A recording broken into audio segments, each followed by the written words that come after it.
L'amour d'un père est une force indomptable, un feu sacré qui brûle dans le cœur face à l'adversité. Mais peut-il protéger une enfant innocente contre la cruauté du monde à 30 000 pieds d'altitude? Pour Julien Dubois, un jeune père français d'origine africaine, un simple vol de Paris à Londres devient une épreuve déchirante de son esprit et de sa résilience. Épuisé, endeuillé, il ne cherche qu'à ramener sa fille de 6 mois, Élodie, à sa grand-mère, honorant une promesse faite à sa défunte épouse. Pourtant, lorsqu'une hôtesse de l'air, au cœur glacial, décide de faire de lui sa cible, Julien est poussé au bord du gouffre. Ce qu'elle ignore, c'est que l'homme qu'elle humilie est lié aux plus hautes sphères de la compagnie aérienne. Préparez-vous à une histoire de préjugés, de pouvoir et d'un instant où un simple appel téléphonique change tout. L'aéroport Charles de Gaulle était un tourbillon familier de chaos organisé. Les annonces en français, anglais et parfois en arabe se chevauchaient en une cacophonie sans fin. Les roues des valises grinçaient comme une section rythmique désaccordée, et le murmure de milliers de conversations formait un fond de bruit blanc. Pour Julien Dubois, tout cela n'était que du brouillard sonore. Le seul son qui comptait était la respiration douce et rythmée de la petite Élodie, blottie contre sa poitrine dans un porte-bébé. À 6 mois, elle était une boule de chaleur, sa peau incroyablement douce, ses petits doigts accrochés au col de son t-shirt gris. Élodie était le centre de son univers, l'ancre dans la tempête qu'était devenue sa vie.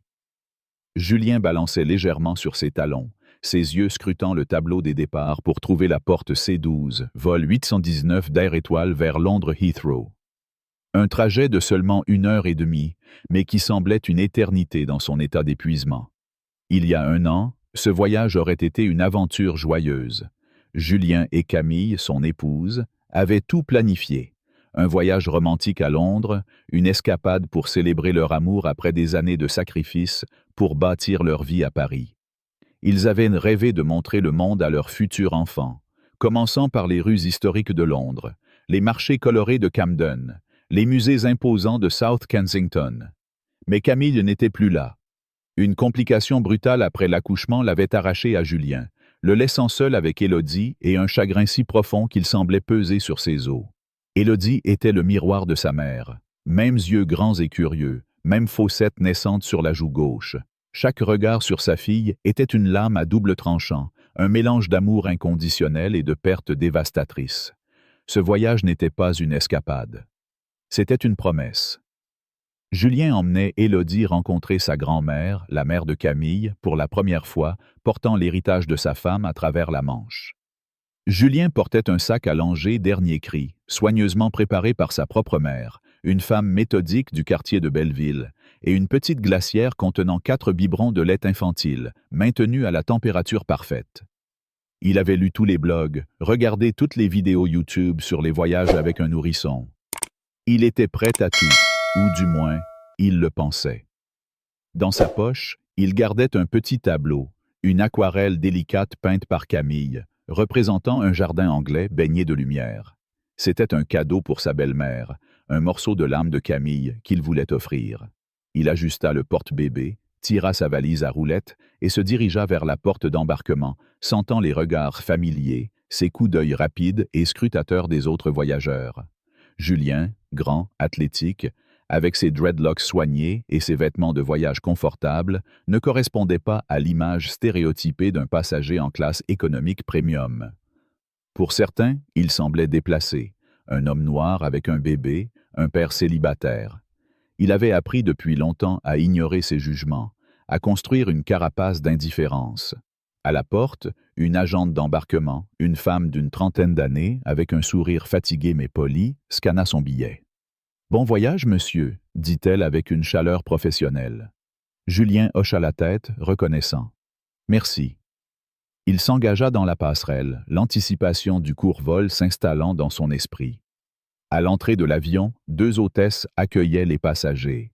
L'une était un jeune homme, Antoine, avec un sourire chaleureux mais légèrement nerveux, qui fit un petit coucou à Élodie. L'autre était une femme d'une 40aine d'années, Claire Lefebvre, selon son badge. Ses cheveux blonds étaient tirés en un chignon sévère, son sourire une ligne mince qui n'atteignait pas ses yeux. Lorsqu'elle posa son regard sur Julien, il s'attarda une fraction de seconde de trop, un éclat froid et calculateur dans ses prunelles. « Bienvenue à bord », dit-elle, sa voix professionnelle mais dépourvue de chaleur. Elle jeta un œil à sa valise. « Cela devra être rangé complètement sous le siège devant vous ou dans le compartiment supérieur. Les allées doivent rester dégagées. »« Bien sûr, » répondit Julien, sa voix calme. « Je connais les règles, pensa-t-il, mais il garda son ton neutre. Les yeux de Claire se plissèrent légèrement, comme si sa réponse simple était une provocation. Il l'ignora, avançant dans la cabine. Il trouva son siège, 18B. Un siège côté couloir dans la petite section économique premium. Un léger avantage offrant un peu plus d'espace pour les jambes, essentiel avec un bébé. Il s'installa soigneusement, détachant Élodie de son porte-bébé pour la placer dans le berceau fourni par la compagnie, fixé solidement à la cloison devant lui. Elle remua un instant, sa petite bouche faisant des mouvements de succion avant de retomber dans le sommeil. Une femme âgée aux cheveux argentés, assise côté hublot, se pencha vers lui. « Oh, elle est adorable! Quel âge a-t-elle? » demanda-t-elle avec une gentillesse sincère. « 6 mois, » répondit Julien, un sourire authentique perçant enfin sa fatigue. « Elle s'appelle Élodie. »« Bonjour, Élodie, » murmura la femme, qui se présenta comme Madame Lefebvre, une retraitée de Bretagne. « Elle va être une merveilleuse petite voyageuse, j'en suis sûr. » Sa bienveillance était comme un baume, un moment de répit dans la tension qu'il ressentait. Mais cette paix fragile ne dura pas. Alors que les derniers passagers embarquaient, Claire traversa la cabine, sa posture raide, ses yeux scrutant chaque détail à la recherche d'une infraction. Elle s'arrêta à la rangée de Julien. « Monsieur, » dit-elle, sa voix assez tranchante pour couper le brouhaha de la cabine, « ce sac allongé ne peut pas rester sur le siège à côté de vous. Le vol est complet. Il doit être rangé sous le siège. » Julien baissa les yeux sur le siège vide à côté de lui. L'application indiquait qu'il était inoccupé. « J'espérais qu'il resterait vide, » dit-il calmement. « Le vol est complet, » répéta-t-elle, comme s'il était sourd. « Rangez-le maintenant. » Il ne discuta pas. Il compressa le sac et le glissa sous le siège devant lui, à côté de la glacière. C'était un ajustement serré. En le faisant, il sentit le regard de Claire, un éclat de satisfaction arrogante sur son visage. C'était une petite chose, un léger désagrément, mais c'était le premier frémissement d'un séisme à venir. Il était surveillé, ciblé, et en regardant sa fille endormie si paisiblement, une flamme protectrice commença à couvert en lui. Il voulait simplement passer ce vol sans encombre, mais un pressentiment lui disait que Claire allait rendre cela très, très difficile. Le décollage fut fluide, les lumières de Paris s'évanouissant dans un tapis scintillant sous l'avion. La cabine s'installa dans le bourdonnement monotone de l'altitude de croisière. Pendant les premières minutes, Élodie resta un ange parfait, dormant profondément dans son berceau, inconsciente du monde autour d'elle. Julien se permit un mince espoir que le vol se passe sans incident. Il mit ses écouteurs, inclina la tête en arrière et ferma les yeux, bien qu'il n'écoutât pas vraiment la musique. Ses sens étaient en alerte, à l'affût du moindre gémissement de sa fille. Le premier signe de problème vint lorsque le voyant de la ceinture de sécurité s'éteignit. Élodie commença à s'agiter, son sommeil paisible se transformant en petits pleurs capricieux. C'était l'heure du biberon. Julien, toujours préparé, tendit la main sous le siège pour récupérer la glacière, en sortit un biberon et se leva, le tenant à la main, prêt à se diriger vers l'office arrière pour demander de l'eau chaude. Comme invoqué, Claire apparut, bloquant l'allée avec un chariot de boissons. « Monsieur, je vous demande de retourner à votre siège, » dit-elle, son ton ne laissant aucune place à la discussion. « Je vais le faire, » répondit Julien calmement, levant le biberon pour qu'elle le voie. « J'ai juste besoin d'eau chaude pour le biberon de ma fille. » Claire regarda le biberon avec dédain. « Nous allons commencer le service en cabine. Vous devrez attendre. »« Ça ne prendra qu'une seconde, » insista Julien, essayant de contenir sa frustration. Les pleurs d'Élodie commençaient à s'intensifier. « Elle a faim. »« Et tous les autres passagers ont soif, » rétorqua Claire, un sourire mielleux plaqué sur son visage. « Le service commence à l'avant de la cabine. Nous viendrons à vous éventuellement. » Elle se tourna vers un passager de l'autre côté de l'allée, demandant ses préférences de boisson, congédiant Julien sans un regard. Il resta là un instant, sentant une bouffée de colère chaude monter en lui. C'était une obstruction claire, délibérée. Il vit Antoine, le jeune steward, à l'arrière de l'office, observant l'échange avec une expression inquiète. Vaincu pour le moment, Julien retourna à son siège. Madame Lefebvre lui lança un regard compatissant. Certaines personnes n'ont pas une once de cœur maternel, n'est-ce pas? Murmura-t-elle, assez bas pour que seul Julien l'entende. Il esquissa un sourire crispé et tenta d'apaiser Élodie, dont les pleurs devenaient plus insistants, alimentés par la faim. Le son perçait directement son cœur, une injonction biologique à résoudre le problème. Il sentit des dizaines de regards sur lui, un « était-ce » désapprobateur venant de quelques rangées derrière. Après ce qui sembla une éternité mais ne dura probablement que 10 minutes, Antoine apparut à ses côtés. « Monsieur, chuchota-t-il, si vous me donnez le biberon, je peux le réchauffer rapidement à l'arrière. » Julien leva les yeux, une immense gratitude l'envahissant. « Merci, vraiment. » Il tendit le biberon à Antoine, qui s'éclipsa comme un agent secret en mission. Quelques minutes plus tard, il revint avec le biberon parfaitement réchauffé. « Claire est un peu pointilleuse sur les procédures, » dit-il en s'excusant. « Vous êtes un sauveur, » répondit Julien, et il le pensait sincèrement. Élodie se jeta sur le biberon, ses pleurs cessant alors qu'elle buvait avidement. La cabine retrouva son bourdonnement. Julien lança un regard vers l'avant, où Claire servait toujours des boissons, feignant de ne pas remarquer. Mais il vit son coup d'œil furtif, un éclair d'agacement qui allait contourner son autorité. 1 heure plus tard, le deuxième épreuve commença. Une odeur caractéristique confirma qu'Élodie avait besoin d'un changement de couche, et pas des moindres. Julien soupira, rassembla le sac à langer et souleva doucement sa fille, désormais somnolente. Il se dirigea vers les toilettes à l'arrière de la cabine économique premium. Il fut intercepté par Claire, bras croisés devant l'office. « Les toilettes sont en cours de nettoyage », annonça-t-elle froidement. « Les deux » demanda Julien incrédule.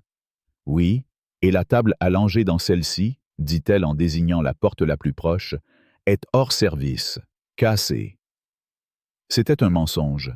Julien le savait dans chaque fibre de son être. La commodité de la situation était trop parfaite. Quand seront-elles disponibles? Quand elles seront propres, rétorqua-t-elle. Retournez à votre siège, vous bloquez l'allée. Je dois changer ma fille, dit Julien, sa voix basse mais désormais teintée d'acier. Ça ne peut pas attendre. Et vous ne pouvez pas le faire ici, répondit Claire, sa voix s'élevant légèrement. C'est insalubre et contre la politique de la compagnie de changer un nourrisson ailleurs que sur une table à langer dans les toilettes. C'était un piège parfait.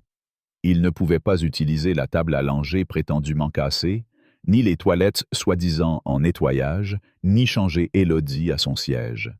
Claire avait créé une situation impossible, conçue pour le faire échouer, pour le transformer en passager problématique. « Alors que proposez-vous que je fasse » demanda Julien, sa patience au point de rupture.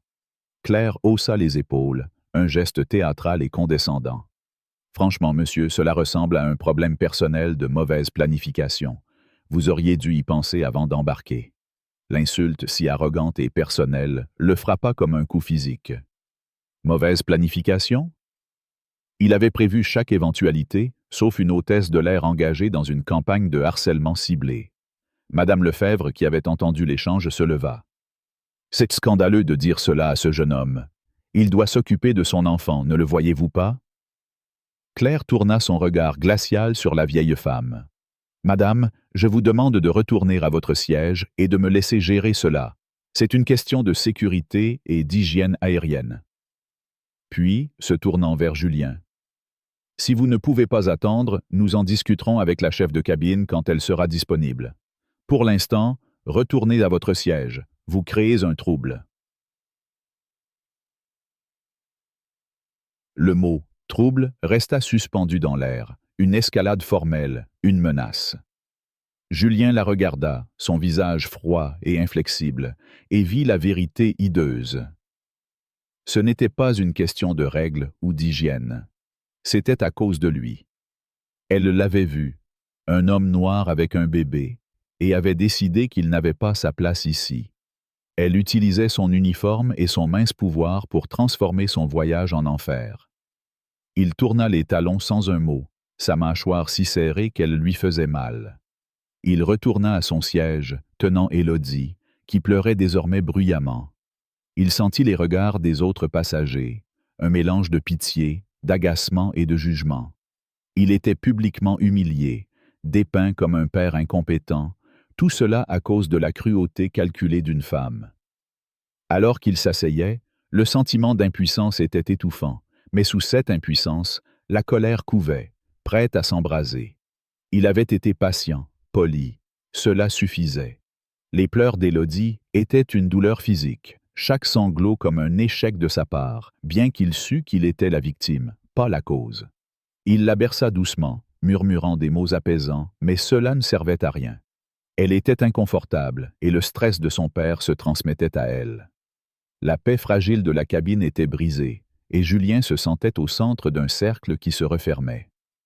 Un homme en costume d'affaires, 2 rangées devant, se retourna et lui lança un regard venimeux. Un jeune couple échangea des regards agacés, mais Madame Lefebvre le regardait avec une sympathie pure.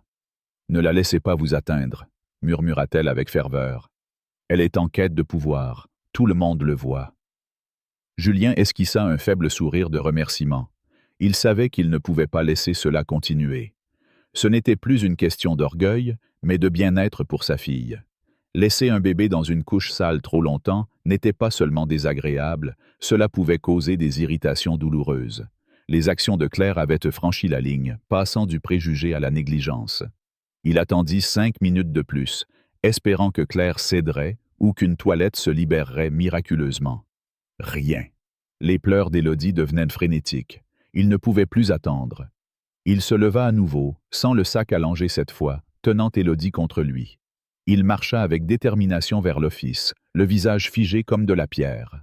Claire le vit arriver, son expression se durcissante. Antoine, qui rangeait des snacks, leva les yeux, inquiet. « Monsieur, je vous ai déjà dit... » commença Claire. « Je ne veux pas vous parler, » coupa Julien, sa voix dangereusement basse. « Je veux parler à la chef de cabine, maintenant. » La fermeté de sa demande et la colère froide dans ses yeux semblèrent la déstabiliser un instant. Elle se ressaisit rapidement, son masque d'autorité reprenant place.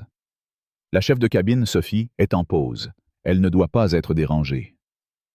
C'est une question de bien-être des passagers, concernant directement la santé de ma fille. Vous la réveillerez, ou je le ferai, déclara Julien. Ce n'était pas une requête, et je veux votre nom et votre numéro d'employé. Les narines de Claire s'élargirent. Je m'appelle Claire Lefebvre, hôtesse principale de cette cabine.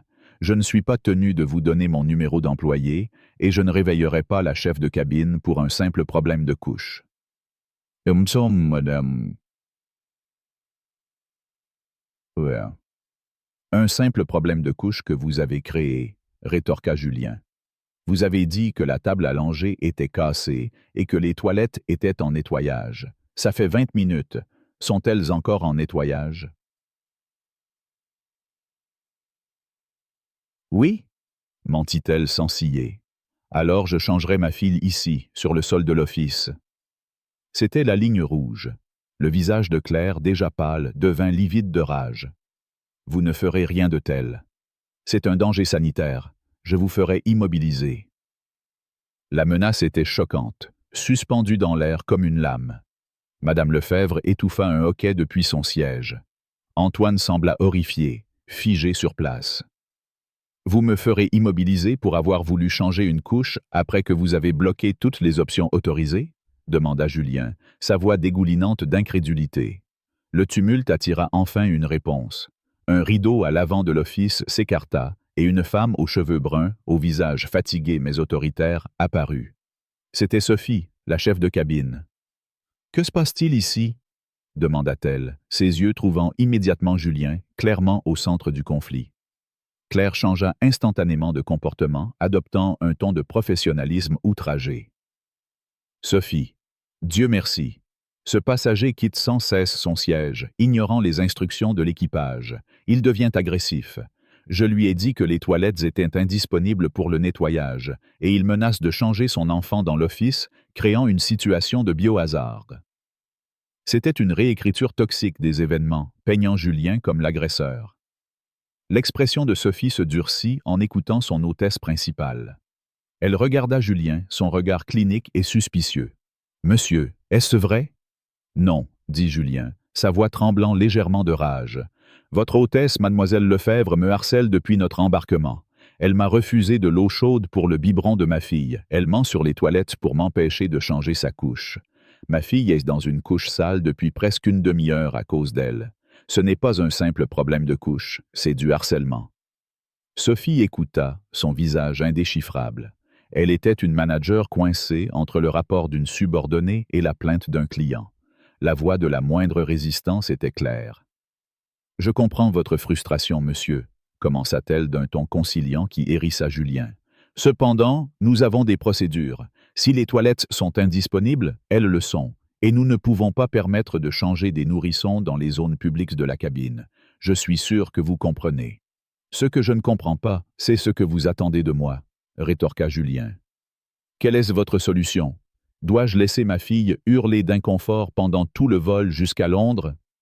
Le visage de Sophie se crispa. Elle perdait le contrôle de la situation. « Il n'y a pas besoin d'être hystérique, monsieur.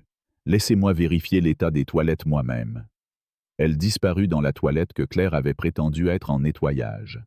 Elle revint en moins de 10 secondes, son expression inchangée. « Elle est toujours en cours de service », annonça-t-elle. Un autre mensonge, une solidarité corporative. Elle soutenait son équipage. « Vous devrez être patient. Je suis sûr qu'elle sera bientôt disponible. » Bientôt. Le mot était vide, un rejet. Julien avait fait appel à l'autorité supérieure et s'était heurté à un mur. Le système était conçu pour se protéger et il était à l'extérieur. Il regarda le visage impassible de Sophie, le sourire triomphant de Claire. Il était piégé, humilié, les pleurs de sa fille formant la bande-son de son impuissance. Un désespoir profond, presque physique, l'envahit. Il avait tout fait correctement, avait été poli, patient, et cela ne l'avait mené nulle part. Il l'avait acculé, ne lui laissant aucune option, mais ils avaient fait une erreur cruciale. Il pensait qu'il était seul. Une étrange calme s'installa en lui, celui qui vient quand on réalise que les règles conventionnelles ne s'appliquent plus. « D'accord », dit-il doucement, hochant la tête. « D'accord, je vois. » Il retourna à son siège, serrant Élodie. Claire et Sophie échangèrent un regard de victoire. Elles avaient remis le passager perturbateur à sa place. Julien s'assit, boucla sa ceinture et regarda sa fille en pleurs. Il fit une promesse silencieuse. « Ça va aller, ma chérie. Papa va arranger ça. » Il sortit son téléphone. Le Wi-Fi d'Air Étoile était coûteux, mais il activa le forfait premium sans hésiter. Il fit défiler ses contacts, son pouce s'arrêtant sur un nom. Isabelle Dubois, sa sœur aînée, directrice des opérations européennes d'Air Étoile. Claire, qui avait repris son service de collecte des déchets, s'arrêta près de sa rangée, clairement pour écouter. « Vous faites une réclamation ?» siffla-t-elle, un murmure venimeux. « Bonne chance, ça ira directement dans mon dossier. Et à la poubelle. » Julien ne la regarda même pas. Il appuya simplement sur le bouton d'appel téléphonique de Julien Dubois à sa sœur Isabelle, directrice des opérations européennes d'Air Étoile, fit l'effet d'une déflagration silencieuse dans la cabine de l'avion. À 30 000 pieds d'altitude, alors que les pleurs d'Élodie perçaient encore l'air, le pouvoir qui semblait solidement ancré dans les mains de Claire Lefebvre, l'hôtesse principale, et de Sophie, la chef de cabine, s'effrita en un instant. Ce n'était plus une simple querelle entre un passager et l'équipage. C'était une confrontation avec des conséquences qui allaient bien au-delà de ce vol Paris-Londres. Julien, un père célibataire poussé à bout par le harcèlement ciblé de Claire, avait atteint sa limite. Mais ce qu'il ignorait encore, c'était que son acte de résistance, cet appel, allait non seulement rétablir l'équilibre dans cette cabine, mais aussi déclencher une onde de choc qui secouerait toute la compagnie aérienne. Dans ce chaos, des alliés inattendus émergeraient, et la vérité, comme une flamme, consumerait les mensonges soigneusement tissés par ceux qui pensaient pouvoir abuser de leur pouvoir. Julien était assis à son siège, 18B, tenant Élodie qui s'était calmée, épuisée par ses propres pleurs. Le bourdonnement monotone des moteurs semblait amplifier le silence tendu qui avait suivi sa confrontation avec Claire et Sophie. Les autres passagers, témoins de l'échange, oscillaient entre curiosité et gêne, leurs regards furtifs convergeant vers lui. Madame Lefebvre, la passagère bretonne aux cheveux argentés, lui offrit un sourire discret mais ferme, comme pour lui dire « Tenez bon ». À l'autre extrémité de la cabine, un homme en costume sombre, Pierre, un journaliste indépendant d'une trentaine d'années, observait la scène avec un intérêt particulier, son téléphone discrètement posé sur ses genoux, enregistrant chaque mot. À quelques rangées de là, un jeune couple, Élise et Thomas, échangeait des murmures agacés, visiblement irrités par les pleurs d'Élodie plus tôt, mais maintenant mal à l'aise face à l'évidente injustice dont ils étaient témoins. Julien, lui, fixait l'écran de son téléphone, où l'appel à Isabelle s'était connecté. La voix de sa sœur, claire et autoritaire, brisa le silence dans son oreille. « Julien, c'est toi? Tu es dans les airs, non? Comment va ma petite Élodie? » Julien prit une profonde inspiration, l'émotion contenue menaçant de déborder. « Elle va... Elle a du mal, Isabelle. Et moi aussi. » Il marqua une pause, jetant un regard vers l'office où Claire, toujours postée près du chariot, feignait de s'occuper tout en surveillant du coin de l'œil. « Je suis sur le vol 819, Air Étoile, Paris Heathrow, et j'ai un problème avec une de tes hôtesses. » Un silence lourd s'installa à l'autre bout de la ligne. Isabelle, une femme connue pour son sang-froid dans les salles de réunion des grandes entreprises européennes, changea de ton, passant de la chaleur fraternelle à une gravité professionnelle. « Raconte-moi tout, maintenant. » Julien parla, sa voix basse mais précise, exposant les faits sans fioriture. Il décrivit comment Claire avait refusé de lui fournir de l'eau chaude pour le biberon d'Élodie, prétendant que le service en cabine prenait la priorité. Il expliqua les mensonges sur les toilettes en nettoyage et la table à langer soi-disant cassée, des obstacles délibérés pour l'empêcher de s'occuper de sa fille. Il raconta l'humiliation publique, la menace de Claire de le faire immobiliser pour avoir voulu changer une couche et l'attitude de Sophie, qui avait soutenu son hôtesse sans chercher à vérifier la vérité. Il mentionna aussi Antoine, le jeune steward qui avait tenté de l'aider discrètement, et l'aquarelle de Camille, moquée par Claire comme un objet inapproprié pour la cabine. À mesure qu'il parlait, il voyait le visage d'Antoine, à l'arrière de l'office, blêmir de nervosité, conscient que chaque mot de Julien était entendu par les oreilles indiscrètes de la cabine. Pierre, le journaliste, ajusta légèrement son téléphone, capturant chaque détail de l'échange. Quand Julien termina, un silence glacial s'installa à l'autre bout de la ligne.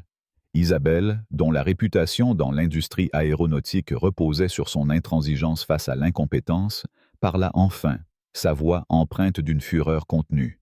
« Les noms, Julien. Donne-moi les noms de l'équipage. » « L'hôtesse principale est Claire Lefebvre, » répondit-il. « La chef de cabine est Sophie. Je n'ai pas son nom de famille. Il y a aussi Antoine, un jeune steward qui a été gentil et a essayé de m'aider. »« D'accord, » dit Isabelle, le mot sec comme un couperet. « Sophie, la chef de cabine, va recevoir un message du contrôle au sol, relayé par moi, lui ordonnant de se présenter à ton siège immédiatement. Reste où tu es. » Julien raccrocha, un frisson d'adrénaline parcourant son corps. Il caressa doucement la joue d'Élodie, qui s'était endormie contre lui, ses petits poings serrés. « Ça va aller, ma chérie, » murmura-t-il, plus pour se rassurer lui-même que pour elle. Moins d'une minute plus tard, un carillon discret résonna dans la cabine, celui réservé aux appels internes de l'équipage. Depuis son siège, Julien pouvait voir Claire et Sophie dans l'office, penchées sur l'écran d'information de l'équipage. L'expression de Sophie passa de la perplexité à une panique à peine contenue. Claire, à ses côtés, fronça les sourcils, confuse, mais son assurance habituelle semblait vaciller. Sophie se redressa, son visage blême, et marcha vers Julien, ses pas maladroits, comme si le sol de l'avion tanguait sous ses pieds. Claire la suivit, son masque de supériorité commençant à se fissurer.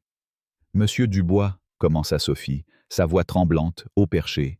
« Il semble qu'il y ait un message pour moi. » Julien tendit simplement son téléphone. « Ma sœur souhaite vous parler. Isabelle Dubois, directrice des opérations européennes d'Air Étoile. » Les mots tombèrent comme des pierres dans un étang immobile. Le nom Dubois, identique au sien, frappa Claire comme un coup physique. Elle recula d'un pas, sa main couvrant sa bouche, son visage se décomposant en une expression de pure terreur. La couleur quitta ses joues, la laissant blafarde, presque maladive. Elle comprit soudain que l'homme qu'elle avait ciblé, humilié, n'était pas un passager ordinaire. C'était le frère de la femme qui supervisait chaque aspect des opérations européennes de la compagnie, celle qui signait indirectement ses évaluations de performance. Madame Lefebvre, qui avait tout entendu, laissa échapper un « Mon Dieu » étouffé. Pierre, le journaliste, griffonna quelque chose dans un carnet, son regard brillant d'excitation. Élise et Thomas, le couple agacé, baissèrent les yeux, soudain absorbés par leur magazine. Sophie, tremblante, prit le téléphone comme s'il s'agissait d'un objet dangereux. « Bon, bonjour, balbutia-t-elle. Ici Sophie Martin, chef de cabine. » Elle écouta, son visage devenant de plus en plus pâle à chaque seconde. Elle hochait la tête mécaniquement, ses yeux passant de Julien à Claire, puis au sol. « Oui, madame, je comprends. Inacceptable. »« Oui, tout de suite, madame. » Elle rendit le téléphone à Julien, sa main tremblant si fort qu'elle manqua de le faire tomber. « Isabelle, » dit Julien dans le combiné. « C'est en train d'être réglé, » répondit sa sœur, sa voix lourde de gravité. « Tu ne seras plus dérangé pour le reste du vol. Un cadre supérieur de notre bureau de Londres t'accueillera à l'atterrissage. Je suis tellement désolé, Julien. On en parlera plus à ton arrivée. »« Merci, Isabelle, » dit-il, et il mit fin à l'appel. Il leva les yeux vers les deux femmes. Sophie semblait sur le point de s'effondrer, son visage déformé par la panique. Claire, elle, ressemblait à un spectre, ses yeux écarquillés fixant un point invisible. « Monsieur Dubois, » commença Sophie, sa voix chevrotante, « je ne peux pas m'excuser assez. Il y a eu un terrible malentendu. »« Non, » coupa Julien, sa voix plate, dépourvue d'émotion. « Il n'y a pas eu de malentendu. Il y a eu de la cruauté et de l'incompétence. Maintenant, si vous permettez, ma fille a besoin d'une couche propre. Les toilettes sont-elles toujours en cours de nettoyage ?» Sophie tressaillit comme s'il l'avait giflée.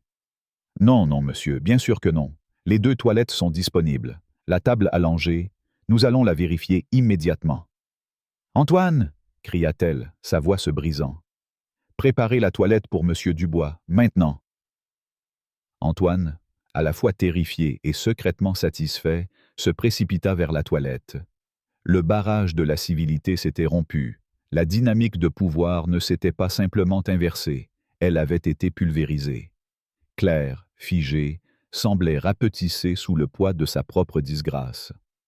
Julien se leva, Élodie dans les bras, et marcha vers la toilette, ignorant les regards des 2 femmes. Antoine réapparut, son visage rouge d'énergie nerveuse. « Monsieur Dubois, tout est prêt. J'ai nettoyé la table allongée avec des lingettes désinfectantes. Elle fonctionne parfaitement. » Il lança un regard furtif à Claire, un défi à peine voilé. Il semble qu'elle était juste un peu coincée. Un bon coup, et elle s'est dépliée, très solide. Le mensonge de Claire était non seulement exposé, mais disséqué pour être exhibé. « Merci, Antoine, » dit Julien, sa voix calme mais résonnant dans la cabine silencieuse. Il lui adressa un hochement de tête reconnaissant, un geste qui semblait porter le poids d'une récompense royale. Alors qu'il entrait dans la toilette, l'équipage tout entier semblait retenir son souffle. Sophie et Claire s'écartèrent, se pressant contre le mur de l'office comme pour éviter de le frôler, comme si sa présence seule pouvait les brûler. Dans la toilette immaculée, Julien changea la couche d'Élodie, la table allongée fonctionnant parfaitement, comme Antoine l'avait démontré. Ce simple acte, si banal, était une victoire monumentale. En attachant la nouvelle couche, il regarda le reflet de sa fille dans le petit miroir. Ses grands yeux sombres le fixaient, pleins d'une confiance innocente. Une vague d'émotion protectrice l'envahit. Tout cela était pour elle. Quand il revint à son siège, Élodie propre et apaisée dans ses bras, Une scène absurde l'attendait. Sophie était là, raide comme un piquet, tenant un plateau d'argent scintillant. Dessus trônait une flûte de champagne embuée, une bouteille d'eau Fidji perlant de condensation et une assiette de chocolat fin pillé de la première classe. C'était une offrande, une tentative désespérée de rédemption. « Monsieur Dubois », commença-t-elle, sa voix un murmure suppliant, « au nom d'Air Étoile et de moi personnellement, veuillez accepter nos excuses les plus sincères. Votre traitement était inexcusable. Puis-je vous offrir une boisson? Du champagne peut-être, pour vous détendre ?» Julien baissa les yeux sur le plateau, sur la bouteille d'eau de luxe. Il pensa à la simple tasse d'eau chaude qu'il avait demandée plus tôt, refusée avec une froideur procédurale. Il regarda le visage terrifié de Sophie. Elle n'était pas désolée pour ce qui s'était passé. Elle était désolée d'avoir été prise. « Non, merci », dit-il, sa voix aussi froide que la glace qu'il imaginait fondre dans le seau à champagne de la première classe. « J'ai tout ce dont j'ai besoin. » Il désigna Élodie d'un léger mouvement de tête, désormais gazouillante dans ses bras, ses petits poings jouant dans l'air. La rebuffade était précise, dévastatrice. Sa priorité était sa fille, celle qu'elles avaient utilisée comme pion dans leur jeu cruel de pouvoir. Il n'était pas intéressé par leur pose de vin luxueux, il voulait de la décence humaine, une monnaie que cette cabine avait prouvé être en faillite. Le visage de Sophie s'effondra, son sourire forcé se dissolvant en un masque de défaite. « Bien sûr, monsieur. Y a-t-il autre chose? Une serviette chaude? Un coussin supplémentaire? Nous avons un siège libre en première classe, 2A, côté hublot, si vous seriez plus à l'aise. »« Je veux qu'on me laisse tranquille, » interrompit Julien, sa voix ne laissant aucune place à la discussion. « Pour m'occuper de ma fille pour le reste du vol. C'est tout ce que j'ai toujours voulu. » Il tourna légèrement son corps, un geste de clôture, une porte claquant au visage de Sophie. Vaincue, elle battit en retraite vers l'office, le ridicule plateau d'offrande toujours dans ses mains tremblantes. Le message était clair. Julien Dubois ne serait pas acheté. Dans l'office, Sophie tourna sa fureur terrifiée contre Claire. Leur conversation, menée à voix basse mais furieuse, était un psychodrame visible depuis le siège de Julien. Sophie ne reprochait pas à Claire son préjugé ou sa cruauté. Elle la fustigeait pour sa stupidité, pour avoir mis en péril leur carrière. Julien pouvait presque entendre les mots. « Comment as-tu pu être aussi idiote? Le frère de la directrice, à quoi pensais-tu? Tu m'as ruiné !» Claire, autrefois si rigide et supérieure, était maintenant avachie, ses mains tordant son tablier comme pour en extraire sa peur. Ses épaules tremblaient. Elle pleurait, mais ce n'étaient pas des larmes de remords. C'étaient les larmes chaudes et égoïstes de quelqu'un qui voyait sa vie s'effondrer, une vie bâtie sur la supériorité mesquine et le pouvoir insignifiant, et qui réalisait qu'elle avait elle-même allumé la mèche. Quelques minutes plus tard, Sophie prit une décision de contrôle des dégâts. Elle s'approcha de Claire, sa voix un sifflement venimeux. « Va dans la zone de repos de l'équipage, tu es relevé de tes fonctions pour le reste du vol. Antoine et moi gérerons la cabine. Ne sors pas avant la descente finale. » Claire leva les yeux, son visage un chaos de mascara coulant et de peau rouge. « Sophie, je t'en prie, je peux réparer ça. Laisse-moi lui parler. » « Maintenant, Claire, » siffla Sophie, ses yeux flamboyants d'une colère froide. « Sors de ma vue avant que je te fasse escorter dehors. » Sans un mot de plus, Claire Lefebvre, l'hôtesse principale qui régnait sur son domaine avec une main de fer, tourna les talons et entama une marche de la honte. Ce fut un long chemin dans l'allée, devant les passagers qui avaient vu son arrogance et maintenant sa chute. Pierre, le journaliste, leva les yeux de son carnet, un sourire discret aux lèvres. Élise et Thomas baissèrent les yeux, honteux. Madame Lefebvre murmura à Julien. « Justice est faite, jeune homme. » Pour le reste du vol, la cabine sembla figée dans une étrange suspension. Antoine devint une présence constante et discrète, son service impeccable, empreint d'une sincérité qui allait au-delà du devoir. Il vérifiait l'état de Julien et Élodie toutes les demi-heures, apportant des couvertures supplémentaires, remplissant le verre d'eau de Julien sans qu'il ait à demander. Il offrit même à Élodie un petit ours en peluche tiré des réserves de cadeaux de la compagnie, un geste qui fit gazouiller la petite fille, son premier éclat de joie depuis le début du vol. Pierre, de son côté, continua d'observer, son enregistrement terminé mais son stylo toujours en mouvement. Il s'approcha de Julien à un moment, se présentant comme journaliste pour un magazine parisien. « Ce que vous avez vécu est inacceptable », dit-il à voix basse. « Je vais écrire sur ça. Les gens doivent savoir. » Julien hocha la tête, épuisé mais reconnaissant. « Faites ce que vous pensez être juste, » répondit-il. Madame Lefebvre se pencha à nouveau vers lui, sa voix douce mais ferme. « J'ai grandi en Bretagne, vous savez. On m'a souvent regardé de haut à Paris, comme si j'étais moins française à cause de mes racines. Ce que vous traversez, je comprends. Votre femme, la mère de cette petite, elle serait fière de vous. » Les mots touchèrent Julien en plein cœur, réveillant le souvenir de Camille. Il sentit ses yeux s'embuer mais se ressaisit. « Merci, madame, » murmura-t-il. « Ça compte énormément. » Alors que l'avion entamait sa descente vers Heathrow, la cabine restait enveloppée d'un silence lourd, ponctué seulement par le bourdonnement des moteurs. Claire ne réapparut pas, confinée dans la zone de repos de l'équipage. Sophie, quant à elle, évitait soigneusement la rangée de Julien, s'affairant à des tâches inutiles à l'autre bout de la cabine.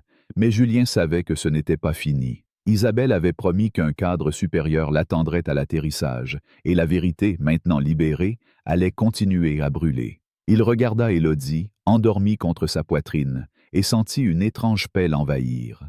Il n'avait pas cherché ce combat, mais il l'avait affronté pour elle. Et dans cette cabine, où il avait été humilié, il était maintenant une force inéluctable, un père qui avait transformé sa douleur en pouvoir. Elle, les pleurs d'Élodie résonnant comme un cri de guerre dans son cœur. L'avion d'Air Étoile entama sa descente finale vers Heathrow, les lumières de Londres scintillant comme des étoiles sous un ciel gris d'acier. À l'intérieur de la cabine, l'atmosphère était méconnaissable, transformée par l'appel de Julien Dubois à sa sœur Isabelle, directrice des opérations européennes de la compagnie. Ce qui avait commencé comme une épreuve humiliante pour Julien, un père célibataire français d'origine africaine, et sa fille de 6 mois, Élodie, s'était mué en un renversement spectaculaire du pouvoir. Claire Lefebvre, l'hôtesse principale dont la cruauté ciblée avait poussé Julien au bord du désespoir, était désormais reléguée dans l'ombre, son autorité pulvérisée.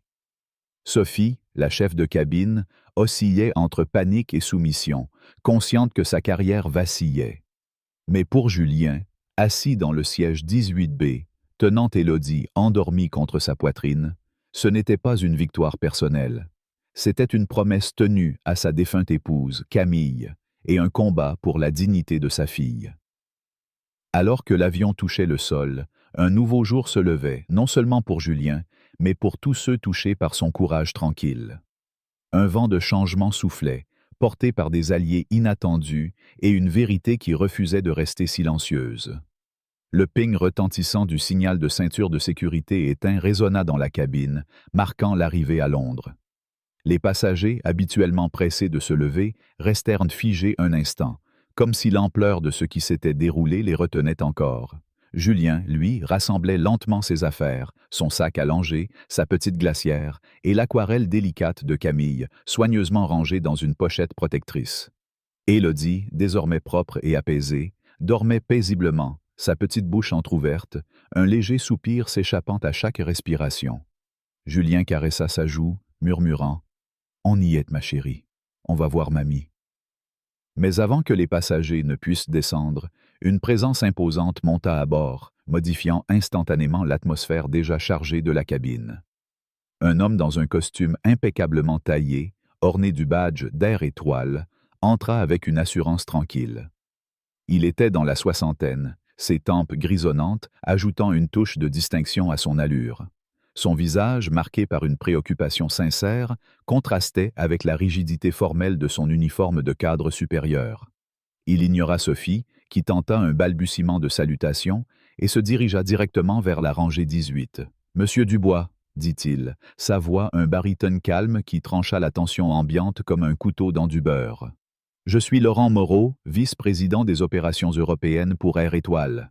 Au nom de notre directrice, Isabelle Dubois, et avec l'entière autorité de la compagnie, je vous présente nos excuses les plus profondes et sans réserve pour le traitement inacceptable que vous et votre fille avez subi sur ce vol. Chaque mot était mesuré, empreint d'une gravité corporative, mais aussi d'une humanité authentique. Ce n'était pas la plaidoirie intéressée de Sophie ou l'arrogance creuse de Claire. C'était la voix officielle de la compagnie, s'inclinant en contrition. Julien, en train de boucler le porte-bébé autour d'Élodie, leva les yeux vers l'homme et hocha simplement la tête. « Merci, monsieur Moreau. » Il se sentait étrangement détaché, comme s'il observait une scène dont il faisait partie sans vraiment y appartenir. La colère qu'il avait consumée s'était éteinte, laissant place à une fatigue immense, mêlée d'un soulagement fragile. Laurent poursuivit, son regard s'adoucissant en se posant sur Élodie. « Isabelle m'a chargé de vous escorter personnellement à travers l'aéroport. Une voiture vous attend pour vous conduire directement à votre destination. Nous sommes ici pour nous assurer que vous et votre magnifique petite-fille ayez tout ce dont vous avez besoin. » Julien hocha la tête à nouveau, ses pensées tournées vers la promesse qu'il avait faite à Camille. Amener Élodie à sa grand-mère, dans la maison de campagne du Serey, où les roses embaumaient de l'air. Mais avant qu'il ne puisse se lever, Laurent se tourna vers Sophie et Claire, qui se tenaient près de l'office, figées comme des statues de cire. Claire, revenue de la zone de repos de l'équipage, semblait hagarde, ses yeux rouges et son maquillage défait révélant une femme brisée. Sophie, pâle comme un linge, semblait sur le point de s'effondrer. « Mademoiselle Martin, mademoiselle Lefebvre, » dit Laurent, sa voix tombant à un registre bas et glacial. « Vous vous présenterez toutes deux au bureau des ressources humaines d'Air Étoile, dans le terminal principal immédiatement après le passage de la douane. Remettez vos identifications d'équipage au superviseur au sol à la porte. Vous êtes suspendu avec effet immédiat, en attendant une enquête complète sur votre conduite. » La finalité de ces paroles était absolue. Un couperet tombant sans appel. Claire laissa échapper un sanglot étouffé, un son de désespoir pur. Sophie, le visage figé, hocha la tête sèchement, son identité professionnelle s'effondrant sous ses yeux. Laurent se tourna ensuite vers la cabine, s'adressant aux passagers médusés. « Mesdames et messieurs, » commença-t-il, sa voix retrouvant une chaleur professionnelle. « Nous sommes conscients qu'un incident profondément troublant s'est produit sur ce vol. Air Étoile est fier de ses normes élevées en matière de sécurité et de service, des normes qui n'ont clairement pas été respectées aujourd'hui. Nous nous excusons sincèrement pour tout inconfort ou anxiété que cela a pu causer. En guise de geste de regret, Air Étoile offrira à chaque passager de cette cabine un bon de voyage équivalent à la valeur de votre billet. Un courriel avec les détails vous sera envoyé dans les 24 heures. » Un murmure parcourut la cabine, un mélange de surprise et de satisfaction. Pierre, le journaliste, griffonna frénétiquement dans son carnet, ses yeux brillants d'excitation. Madame Lefebvre, la passagère bretonne, serra doucement le bras de Julien. « Donnez un baiser à cette petite de ma part, » dit-elle, ses yeux pétillants. « Et dites à votre sœur que sa compagnie a de la chance d'avoir un homme comme vous pour la tenir responsable. Vous les forcerez à être meilleurs. » Julien sourit, touché par son soutien indéfectible. « Je le ferai, » promit-il. Accompagné de Laurent, Julien fut le premier à descendre de l'avion, Élodie blottie contre lui. Ils ne prirent pas le chemin du terminal principal, mais furent guidés à travers une porte discrète menant au couloir feutré de l'aéroport, réservé aux VIP et aux diplomates. Les longues files d'attente de l'immigration furent contournées par un canal privé, où un employé efficace récupéra leurs bagages directement du tapis roulant. Le processus était fluide, sans friction, un contraste saisissant avec l'enfer bureaucratique qu'il avait enduré à bord. C'était une démonstration du pouvoir de la compagnie, désormais exercé en sa faveur. Une Mercedes S-Classe noire attendait à une sortie privée. Julien s'installa dans les sièges en cuir moelleux, Élodie toujours endormie dans son porte-bébé. Alors que la voiture glissait silencieusement à travers les rues de Londres vers les collines verdoyantes du Serey, son téléphone sonna. C'était Isabelle. « Comment vas-tu? Élodie va bien? » demanda-t-elle, sa voix teintée d'une colère contenue et d'une inquiétude fraternelle. On va bien, répondit Julien, regardant le paysage anglais défiler. Fatigué, mais ça va. Laurent Moreau est très professionnel. Il a intérêt, grogna Isabelle. J'ai lu le rapport préliminaire de Sophie Martin et le témoignage officiel d'Antoine.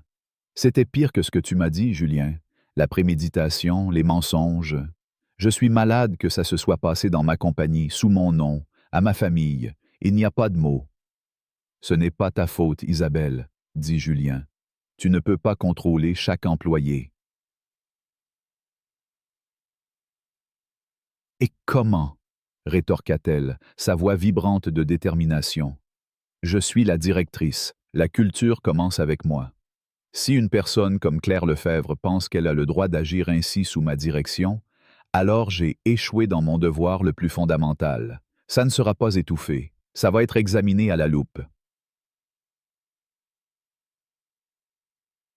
Julien sentit une bouffée de gratitude pour sa sœur, une femme qui transformait sa colère en action, tout comme lui avait transformé sa douleur en résistance. Dans les jours qui suivirent, l'enquête d'Air Étoile fut rapide et impitoyable. Les témoignages d'Antoine et de Madame Lefebvre, détaillés et accablants, corroborèrent parfaitement le récit de Julien. Ils révélèrent un schéma clair de harcèlement ciblé. Sophie fut reconnue coupable d'un échec catastrophique de leadership, ayant choisi de protéger une employée toxique plutôt que d'assurer le bien-être des passagers et la sécurité aérienne. Son dossier fut examiné. Ce n'était pas la première plainte contre Claire pour rudesse ou inflexibilité, mais c'était de loin la plus grave et la première avec des preuves aussi incontestables. Sophie Martin fut rétrogradée, dépouillée de son statut de chef de cabine et réaffectée à des vols domestiques courts depuis un hub mineur, une humiliation publique dans le monde fermé des équipages de cabine. Claire Lefebvre fut licenciée pour conduite grave, mise en danger volontaire d'un mineur et comportement discriminatoire, en violation des politiques de la compagnie et des normes aéronautiques internationales. Sa carrière de 20 ans avec Air Étoile s'effondra, et la tâche sur son dossier l'empêcherait de travailler pour une grande compagnie aérienne à l'avenir. Son petit royaume céleste, bâti sur le préjugé et la tyrannie mesquine, fut démantelé sans pitié. Une semaine plus tard, un article percutant signé par Pierre parut dans Le Monde, intitulé « Un père contre les préjugés. Une leçon à 30 000 pieds ». L'article, basé sur son enregistrement et des entretiens avec Madame Lefebvre et d'autres passagers, exposait l'incident en détail, sans nommer Julien directement mais soulignant la discrimination systémique dans l'industrie aérienne.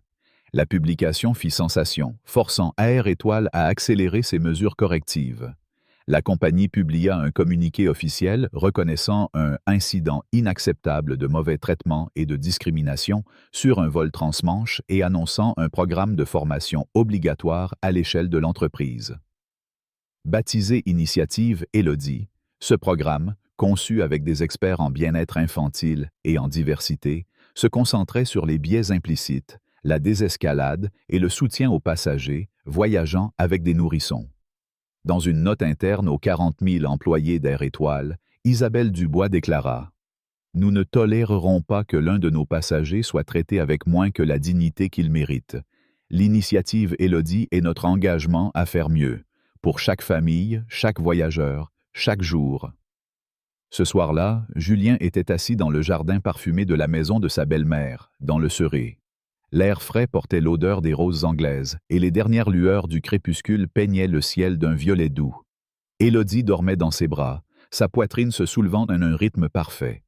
À ses côtés, la mère de Camille, Élise, une femme aux yeux doux rappelant ceux de sa fille, posa une main légère sur son bras. « Camille serait tellement fière de toi, » dit-elle, sa voix tremblante d'émotion. Elle tenait l'aquarelle que Julien lui avait offerte, un jardin baigné de lumière, peint par Camille avant sa mort.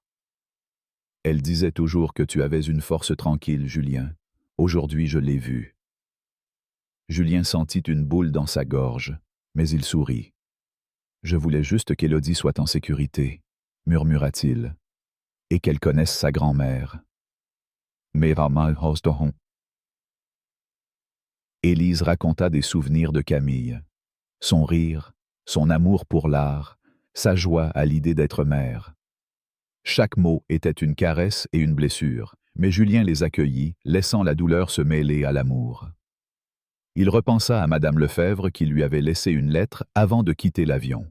« Cher Monsieur Dubois, écrivait-elle, votre courage m'a rappelé pourquoi nous devons toujours défendre ce qui est juste. Élodie a un père dont elle sera fière toute sa vie. Prenez soin d'elle et continuez à briller. » Julien garda la lettre dans sa poche, un rappel tangible de l'impact de son acte. Alors qu'il regardait le ciel, un avion traça une ligne argentée à l'horizon. Julien n'avait pas cherché la vengeance. Il avait simplement voulu protéger sa fille, honorer la mémoire de Camille, qui rêvait de montrer le monde à Élodie. Il n'avait pas prévu que son acte de défi tranquille déclencherait un tel changement, créant des vagues qui rendraient peut-être les cieux plus bienveillants pour le prochain père voyageant seul, la prochaine famille cherchant à rentrer chez elle. Le monde l'avait testé de la manière la plus cruelle, dans son moment de plus grande vulnérabilité, mais il n'avait pas été brisé. Il avait trouvé une force nouvelle, une compréhension plus profonde de son propre courage. Le voyage avait été une descente dans un cauchemar, mais ici, dans la douceur du crépuscule anglais, tenant sa fille, Julien trouva enfin son aube. L'initiative Élodie, née de son combat, serait un legs non seulement pour sa fille, mais pour tous ceux qui voyageraient après eux, un testament à la puissance de la dignité, de l'amour familial et de la vérité qui refuse de plier. L'histoire de Julien Dubois est une leçon poignante sur la résilience et la dignité face à l'injustice. Son courage, ancré dans l'amour pour sa fille Élodie, montre que même dans les moments les plus sombres, la force intérieure peut triompher. En France, où l'égalité est une valeur chérie, cette histoire nous rappelle l'importance de défendre l'autre, comme Madame Lefebvre l'a fait, et de ne pas fermer les yeux sur les préjugés. La leçon à tirer est claire. Chacun de nous peut, par un acte de courage, provoquer un changement, même dans un système rigide. Dans la vie quotidienne, cela signifie écouter, soutenir et agir avec empathie, que ce soit au travail ou dans nos communautés. Si cette histoire vous a touché, likez, partagez, abonnez-vous et laissez un commentaire pour nous dire ce qu'elle vous inspire. Ensemble, faisons entendre les histoires qui comptent.